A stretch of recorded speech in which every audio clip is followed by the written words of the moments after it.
Netanyahu তুমি ভুল করছো, তুমি মৃত্যুর নেশাগ্রস্ত একটা জাতিকে জাগিয়ে দিয়েছো। যুদ্ধ শুরু করার ক্ষমতা তোমার আছে, এই যুদ্ধ শেষ করার কোনো ক্ষমতা তোমার নাই, এই যুদ্ধ সামলাবার কোনো ক্ষমতা তোমার নাই। ইনশাআল্লাহ ফিলিস্তিনে আমরা বসবই, বাইতুল মুকাদ্দাস মুক্ত করবই, বাইতুল মুকাদ্দাস থেকে 7 মহাদেশ অর্ধ শতাব্দী ব্যাপী আমরা শাসন করবই ইনশাআল্লাহ।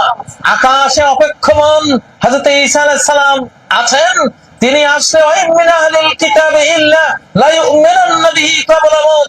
ঈসা আলাইহিস সালাম যখন আকাশ থেকে নামবেন, কোরআনের সূরা আন-নিসার 159 নম্বর আয়াত বলছে সমস্ত খ্রিস্টান জগৎ ঈসা আলাইহিস সালামকে নবী রূপে মেনে মুসলিম হয়ে যাবে ইনশাআল্লাহ। তো তোমরা সেদিন কোথায় যাবে? সেদিন তোমরা পাথরের পিছনে পালাবে, পাথর বলবে তাআলা ইয়া আব্দুল্লাহ ইয়া মুসলিম ওয়া ইহুদি ফাকতুল, এই মুসলিম আমি পাথর, আমার পিছনে এক নিকৃষ্ট শিশু হত্যাকারী চাইল্ড কিলার ইহুদি পালিয়েছে, ওরে খুন করো। পাথর তোমাদেরকে ঘৃণা করে, জড় পাথর ও চাইল্ড কিলার শিশু হত্যাকারী, শুনে রাখো পৃথিবীর নিষ্প্রাণ জড় পদার্থ পাথর এগুলিও তোমাদের খুন করার জন্য আমাদেরকে আহ্বান জানাবে একদিন, সেটা বাস্তবায়ন করা হবে ইনশাআল্লাহ। সাজার, তোমরা যে গাছ লাগাচ্ছ, গারকাত গাছ ছাড়া সব গাছগুলি বলবে মুসলিম আব্দুল্লাহ আসো, আমার পেছনে ইহুদি পালিয়েছে, ওকে মারো। সেদিন তোমরা আন্ডা বাচ্চা সহ তোমরা খুন হয়ে যাবে, একটি ইহুদি আর পৃথিবীতে বাকি থাকবে না। তোমাদের অপরাধের এটাই পাওনা ইনশাআল্লাহ। আগামী ইতিহাস ওইভাবেই লেখা হবে, সেই ইতিহাস আগাম বলে দিলাম মহানবীর হাদিস থেকে। তো তোমাদের পরিণতি ইনশাআল্লাহ এটা হবে, এটা আল্লাহর ঘোষণা করা প্রতি পরিণতি, সেই পরিণতির দিকে তোমরা যাচ্ছ। আর আমরা রাজকীয় সাম্রাজ্য হাতে নিয়ে আমরা সারা 7 মহাদেশের ক্যাপিটাল বানাবো বাইতুল মুকাদ্দাসকে, ফিলিস্তিনকে, শামের পবিত্র ভূমিকে, 70,000 নবীদের স্মৃতি ধন্য ওই মুলকে শামকে ইনশাআল্লাহ। নবীদের বংশধররা মরে যায়নি। নবীদের বংশধর কারা?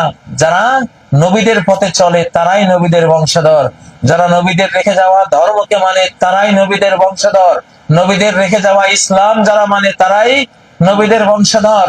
তো সেই বংশধররা আছে, তারা এই ফিলিস্তিনে বসবে ইনশাআল্লাহ। তোমাদের কোনো ক্ষমতা নাই সারা পৃথিবীর বোমাবাজি বোমিং করেও তিনের এই ক্ষুদ্র লড়াকু দলকে নিঃশেষ করতে পারবে না, ইরাকের সৈন্যদের নিঃশেষ করতে পারবে না, ইয়ামানের লড়াকু সৈন্যদের শেষ করতে পারবে না। জুনদুন বিশাম, জুনদুন বিল ইরাক, জুনদুন বিল ইয়ামান, অপরাজেয় বাহিনী শামে, ইরাকে, ইয়ামানে থাকবে, মহানবী ঘোষণা করে গেছেন।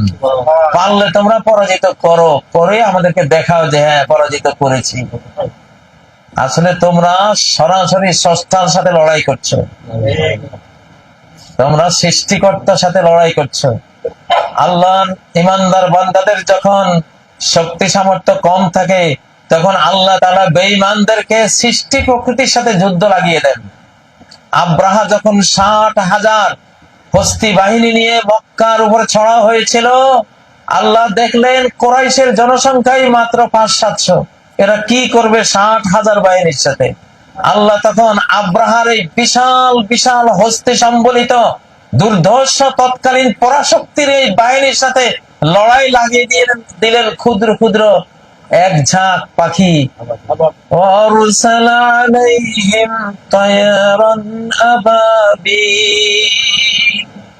লড়ো আব্রাহা বাহিনী, আমার ছোট্ট আবাবিল পাখি ঝাঁকের সাথে লড়ো, দেখি কত পারো।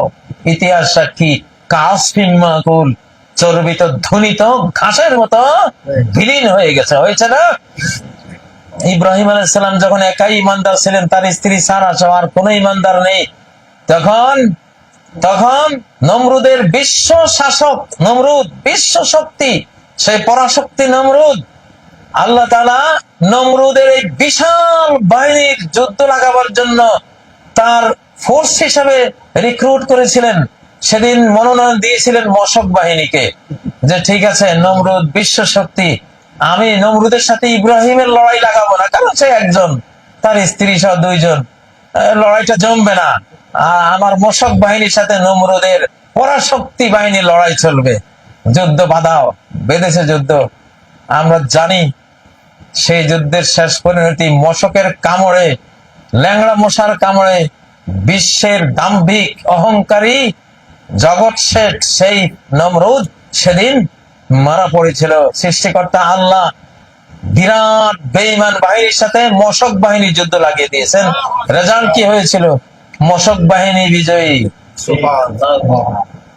মশক বাহিনী বিজয়ী, মশক বাহিনী বিজয়ী, নমরুদ বাহিনী পরাজিত হয়েছে। আমাদের সংসদে যে একসময় ঘোষণা দিত, হা জয়যুক্ত হয়েছে, হা জয়যুক্ত হয়েছে, হা জয়যুক্ত হয়েছে, ঠিক নয় কি? মশক বাহিনী জয়যুক্ত হয়েছে, মশক বাহিনী জয়যুক্ত হয়েছে, মশক বাহিনী জয়যুক্ত হয়েছে, নমরুদ বাহিনী পরাস্ত হয়েছে, পরাস্ত হয়েছে, পরাস্ত হয়েছে, ঠিক নয় কি? আবার আদ জাতি কি বিরাট, আদে উলা যারা প্রথম আদ জাতি, এরা পাহাড়ের মতো এক একটা বডি। আল্লাহ নিজেই বলেছেন খেজুর বৃক্ষ যেমন বিশাল বিশাল খেজুর বৃক্ষের মতো এক একটা বডি, এরা ঝড় তুফানকে বাধা দিত হাতে হাত ধরে এইভাবে। সেই আদ জাতির সাথে আল্লাহ তাআলা হুদ আলাইহিস সালামের যুদ্ধ লাগাইলেন না, কারণ হুদ আলাইহিস সালাম মুসলিম ও তার অনুসারী ছিল। তার তালিমুল কোরআনের ছাত্র কয়জনের বা ছিল? সামান্য কয়জন। তো তিনি হুদ আলাইহিস সালাম, তুমি অফ থাকো, আমি আদ বাহিনীর যুদ্ধ লাগাবো টর্নেডোর সাথে, মরু টর্নেডো, মরু হারিকেন, মরু সাইক্লোনের সাথে যুদ্ধ হবে। আল্লাহ তাআলা সাইক্লোনকে বললেন রেডি হও, মার্চ ফর কওমে আদ, তাই না? মার্চ টু কওমে আদ, আদ জাতির দিকে ছোট, দেখি ওদের শক্তি কত হয়েছে, লড়াই লাগাও। খেপা বাতাসের সাথে যুদ্ধ হলো, যুদ্ধে আদ জাতি পরাস্ত হয়েছে, পরাস্ত হয়েছে, পরাস্ত হয়েছে। ৮০ হাত বালির নিচে দাফন হয়ে গেছে। কত হাত? ৮০ হাত। আবার মুসা আলাইহিস সালামের সময় ফেরাউন বাহিনীর লড়াই, আল্লাহ বলেন মুসা তুমি পার হয়ে যাও, আনাসরে রাতের অন্ধকারে পালিয়ে যাও, আমি যুদ্ধ লাগাবো একটা। কিন্তু ফেরাউন ভার্সেস মুসা না, ফেরাউন ভার্সেস রেড সি, লোহিত সাগর। ফেরাউন ভার্সেস লোহিত সাগর যুদ্ধ হবে। যুদ্ধ হয়েছে, রেজাল্ট কি? লোহিত সাগর জয়ী হয়েছে, আর ফেরাউন বাহিনী একেবারে ফেরাউন সহ মারা পড়েছে। মায়াবী মায়া ভরা গ্রাম দরকার, মায়া ভরা বাংলাদেশ দরকার, যে মায়া ভরা বাংলাদেশে কোনো ফ্যাসিবাদ আর আসবে না, কোন গুমকারী আর আসবে না, কোন খুনকারীকে আমরা বরদাস্ত করব না, কোন মামলাবাজকে আমরা সহ্য করব না, কোন জাতীয় সম্পত্তি চুরি করে আমাদেরকে বুখানাঙ্গা করে নির্যাতন করার কোন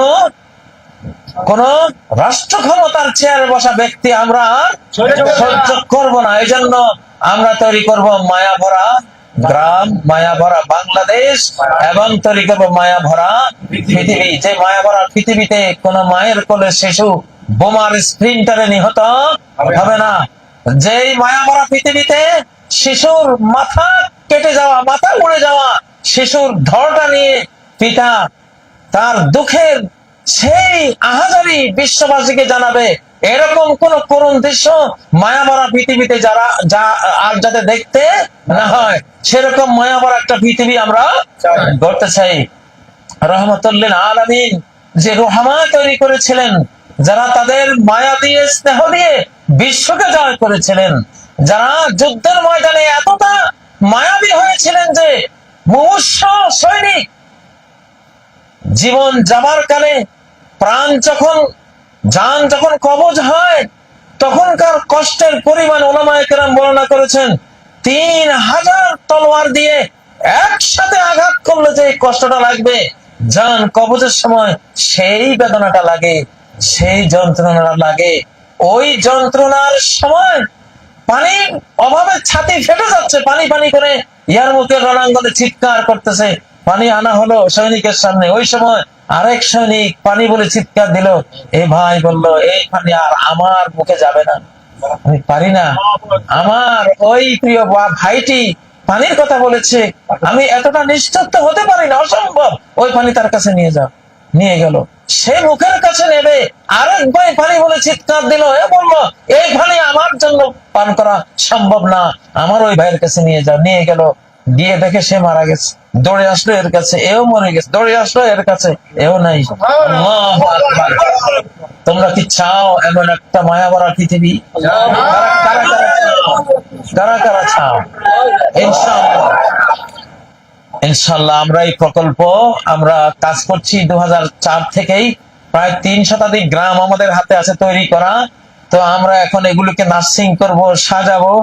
এই মাদ্রাসা আজকে তোমরা যারা এসছো এখানে, আমাদের আবু সাইদ তো আমাদের মায়াভরা গ্রামেরই ছাত্র, আমাদের মায়াভরা মক্তবের ছাত্র, আমাদের মায়াভরা তালিমুল কোরআনেরই ছাত্র ছিল। আমরাই উপহার দিয়েছি। আলহামদুলিল্লাহ সারা বাংলাদেশে উলামায়ে কেরাম এই মায়াবী কাজটা করছেন। এবারে এই নিষ্ঠুর, নির্দয়, নির্মম পৃথিবীকে আমরা একটা মার্সিবল ওয়ার্ল্ডে রূপান্তরিত করবো ইনশাআল্লাহ। একটি মায়াভরা পৃথিবীতে রূপান্তর করব। যারা আমাদেরকে শুনছেন ইনশাআল্লাহ আপনাদের দৌড় গোড়ায় ঘরে ঘরে আমরা যাবো ইনশাআল্লাহ। আমরা আপনাদেরকে গোটা মানব জাতিকে আহ্বান জানাচ্ছি পৃথিবীকে একটি মার্সিবল ওয়ার্ল্ডে রূপান্তর করার এই মহান ব্রতে আপনারা আমাদের সঙ্গে হন। আল্লাহ আপনাদেরকে সবাইকে তৌফিক দান করুন। প্রিয় ভাইরা, তো আমরা এই যে মায়াভরা গ্রাম, মায়াভরা বাংলাদেশ, মায়াভরা পৃথিবী, এটা কি জিনিস? আমরা 26 এপ্রিল বেগম রোকেয়া মাদ্রাসায় এটার শুটিং হবে ইনশাআল্লাহ। এটা আমরা সেদিন চিত্রটা আপনাদেরকে সেখান থেকে আমরা ফ্লাশ করব। সেদিন বিভিন্ন মিডিয়া এটা যাবে। তো আপনাদেরকেও আমন্ত্রণ রেখে গেলাম ইনশাআল্লাহ। আজকে মায়াভরা গ্রাম, মায়াভরা বাংলাদেশ, মায়াভরা পৃথিবী নিয়ে আর বেশি কথা আমি বলবো না। এটা একটা যেহেতু বিশাল প্রজেক্ট, এটাকে আয়োজিত করে সুন্দর করে সাজিয়ে গুছিয়ে, যেমন কবি সাহিত্যিকরা একটা ভাব, একটা জল্পনাকে একটা সাহিত্যের সুন্দর পেয়ালায় কবিতার রূপ দিয়ে মানুষকে পান করায়, ঠিক আমরাও মায়াভরা গ্রাম কি জিনিস, কি কারণে এটা মায়াভরা গ্রাম হবে, এটা একটা মার্সিফুল ভিলেজ হবে, মার্সিফুল বাংলাদেশ হবে, মার্সিফুল ওয়ার্ল্ড হবে, মায়া দয়া ভরা এই জগৎ কেন হবে, এগুলি আমরা ইনশাআল্লাহ আগামী 26 এপ্রিল বেগম রোকেয়া গার্লস মাদ্রাসায় সেখানে আমরা আয়োজন করেছি। সেখানে আমরা আপনাদেরকে জানাবো। আজকে এখানে শুধু আমরা একটা ঘোষণা দিলাম। তো আমি আজকে এখানে মিডিয়া আমার সাথে আছে। আমরা চাই আমাদের এই বাংলাদেশের প্রতিটি সন্তান এক একটা আবু সাইদ রূপে গড়ে ওঠো ইনশাআল্লাহ। মৃত্যুঞ্জয়ী মৃত্যুঞ্জয়ী কাফেলা আমরা তৈরি করবো ইনশাআল্লাহ। মৃত্যুঞ্জয়ী ফোর্স আমরা তৈরি করবো ইনশাআল্লাহ। নবীজি যেমন মৃত্যুঞ্জয়ী সাহাবী কাফেলা তৈরি করেছিলেন, তারা বলতো তোমরা হয় শান্তির ধর্মটি কবুল করো, না হলে আমাদের দায়িত্ব দাও, তোমাদের নিরাপত্তা আমরা দেব, তোমরা আমাদেরকে কর দিয়ে হেল্প করো, আর না হয় আগামীকাল ভোরে যদি যুদ্ধ করতে চাও এমন এক জাতির সাথে লড়াই করতে হবে মৃত্যুর নেশায় তারা তেমনি পাগল পারা, তোমরা যেমন মদের নেশায় পাগল পারা।